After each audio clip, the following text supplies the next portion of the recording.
क्या आप जानते हैं कि आज इंडिया में एक ऐसी टाइल बिक रही है जो सीमेंट से ज्यादा मजबूत है, 50 साल तक नहीं टूटेगी और बनी है उसी प्लास्टिक कचरे से जो आपने कल फेंका था। ये कोई कॉन्सेप्ट नहीं है, ये कोई फ्यूचर प्रोजेक्ट नहीं है, ये अभी हो रहा है और लॉरियल, टाटा मोटर्स और अयोध्या राम मंदिर इस चीज का यूज कर चुके हैं। और सबसे शॉकिंग बात, ये कंपनी एक फार्मास्यूटिकल डिस्ट्रीब्यूटर ने बनाई जिसे इंजीनियरिंग का कोई बैकग्राउंड नहीं था, वेस्ट मैनेजमेंट का कोई एक्सपीरियंस नहीं था। और इस पूरी कहानी का सबसे अजीब हिस्सा आखिर में आता है, इसलिए वीडियो को एंड तक जरूर देखना। पहले एक सेकंड के लिए दुनिया को देखो, क्योंकि यहाँ एक रेस चल रही है और इंडिया के पास जीतने का रियल मौका है। अमेरिका में टेम्पल यूनिवर्सिटी के रिसर्चर्स ने एक मटेरियल बनाया, प्लास्टिक और मिट्टी का मिक्स, जो साइडवॉक्स, हाईवेज और पार्किंग लॉट्स के लिए यूज हो सकता है। नेदरलैंड्स के ज़्वोले शहर में 2018 में दुनिया की पहली रिसाइकल्ड प्लास्टिक बाइसिकल पाथ बनी, प्लास्टिक बॉटल्स, कप्स और पैकेजिंग वेस्ट से। यूके की मैक रिबर कंपनी प्लास्टिक वेस्ट को सीधा रोड्स में डाल रही है। घाना ने 2018 में नेशनल प्लान अनाउंस किया, 2030 तक 1.1 मिलियन टन्स प्लास्टिक वेस्ट पूरा रिसाइकल करेंगे। South Africa, Vietnam, Mexico, Philippines, ये सब अभी अभी अपनी पहली प्लास्टिक रोड्स बना रहे हैं। मतलब पूरी दुनिया ये रेस अभी शुरू कर रही है। और इंडिया में एक बंदा 2017 में ही ये काम शुरू कर चुका था, सिर्फ रोड्स के लिए नहीं, एक ऐसी टाइल के लिए जो सीमेंट से बेहतर है और जिसमें प्लास्टिक 50 साल के लिए लॉक हो जाती है। समझो ऐसे, आपके घर के बाहर जो चिप्स पैकेट है, मिल्क पाउच है, प्लास्टिक बॉटल है, वो किसी के लिए रॉ मटेरियल है। जैसे लोहा गला के स्टील बनता है, स्टील से ब्रिज बनता है, वैसे ही ये प्लास्टिक क्रश होती है, वॉश होती है, कंप्रेस होती है और निकल आती है एक सॉलिड टाइल, जो सीमेंट की टाइल से 4 गुना हल्की है, जो -25 डिग्री में नहीं फटेगी, जो 140 डिग्री में नहीं पिघलेगी और जो 20 टन वेट बार कर सकती है बिना एक क्रैक के। 1 किलो प्लास्टिक कचरा, 1 स्क्वायर फुट टाइल। सिंपल सा इक्वेशन, रेवोल्यूशनरी सा रिजल्ट। अब जानते हैं ये सब शुरू कहां से हुआ। मिलिए पारस सलूजा से। गाजियाबाद में पला बड़ा, दिल्ली पब्लिक स्कूल से स्कूलिंग, फिर पूरे 15 साल फार्मास्यूटिकल डिस्ट्रीब्यूशन में। लाइफ स्टेबल थी, इनकम अच्छी थी, फ्यूचर क्लियर था, कोई रीजन नहीं था कुछ बदलने का। 2015 में वो एवरेस्ट बेस कैंप ट्रेकिंग पे गए, दुनिया की सबसे बड़ी, सबसे खूबसूरत माउंटेन, और उसके आसपास polythene bags, chips packets, plastic bottles बिखरे पड़े थे। जहां लोग स्पिरिचुअलिटी ढूंढने आते हैं, वहां प्लास्टिक ने अपना परमानेंट एड्रेस बना लिया था। एक चीज दिमाग में घुस गई, अगर एवरेस्ट तक ये पोल्यूशन पहुंच सकती है तो कोई जगह बचेगी नहीं। वहां से लौट के पारस वियतनाम गए।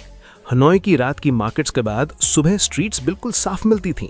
प्लास्टिक वेस्ट कलेक्ट करके यूजफुल प्रोडक्ट्स बनाना एक पूरा सिस्टम था वहां। कोई हल्ला नहीं, कोई कैंपेन नहीं, बस एक क्वाइट वर्किंग सिस्टम। बस यही स्पार्क था। इंडिया आए, एक commerce graduate, pharmaceutical background, zero waste experience, पर शुरू किया साइंटिस्ट से मिलना, CSIR लैब्स में जाना, पॉलीमर केमिस्ट्री पढ़ना, खुद से रात को गूगल करके। तब पता चला CSIR NPL के बारे में। ये इंडिया का एक टॉप गवर्नमेंट रिसर्च लैब है। उन्होंने एक टेक्नोलॉजी डेवलप की थी जो प्लास्टिक वेस्ट को सुपर स्ट्रॉन्ग टाइल्स में कन्वर्ट करती थी। टेक्नोलॉजी रेडी थी, पेटेंट था, पर कोई कमर्शियल यूज नहीं कर रहा था, डस्ट खा रही थी शेल्फ पे।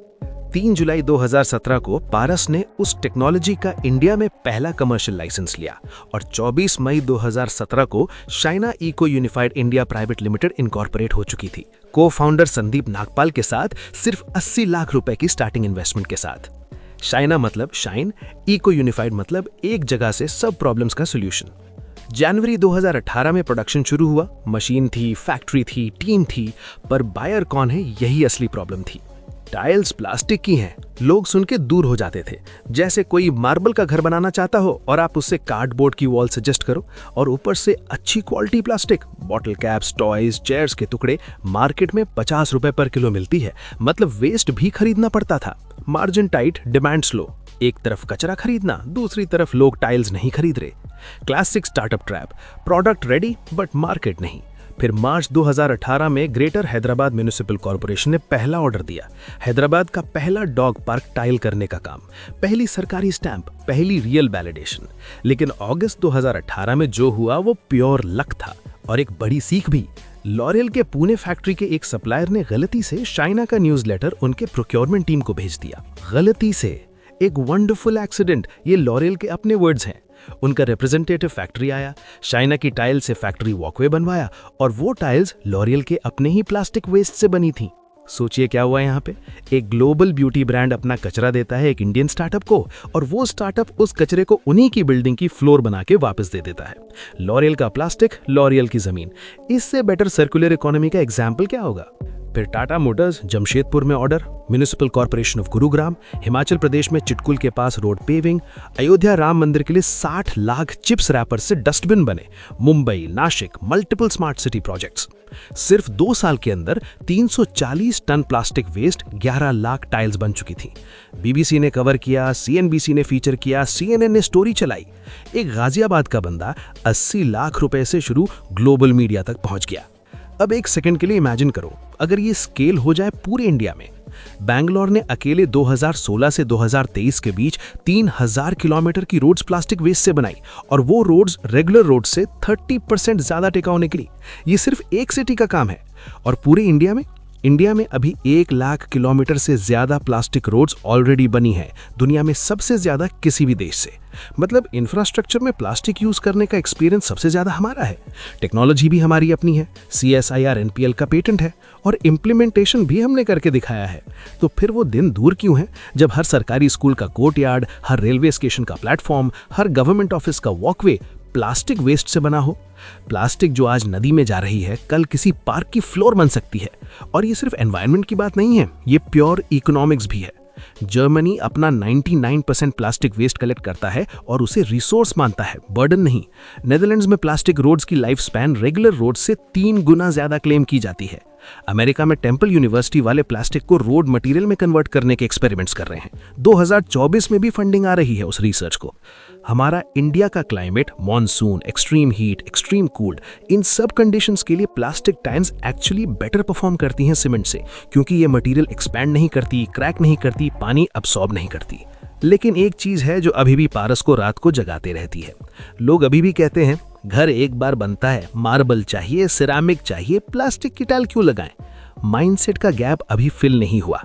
पर सोचिए, जब नेदरलैंड्स 2018 में प्लास्टिक बाइसिकल पाथ बनाई थी, वहां भी यही कहा गया था। आज वो पाथ ग्लोबल मीडिया में रेफरेंस पॉइंट बन चुकी है। जब घाना ने 2018 में प्लान अनाउंस किया, लोग स्केप्टिकल है। आज south Africa, Vietnam, Mexico, Philippines और अमेरिका सब घाना के मॉडल को रेफरेंस कर रहे हैं।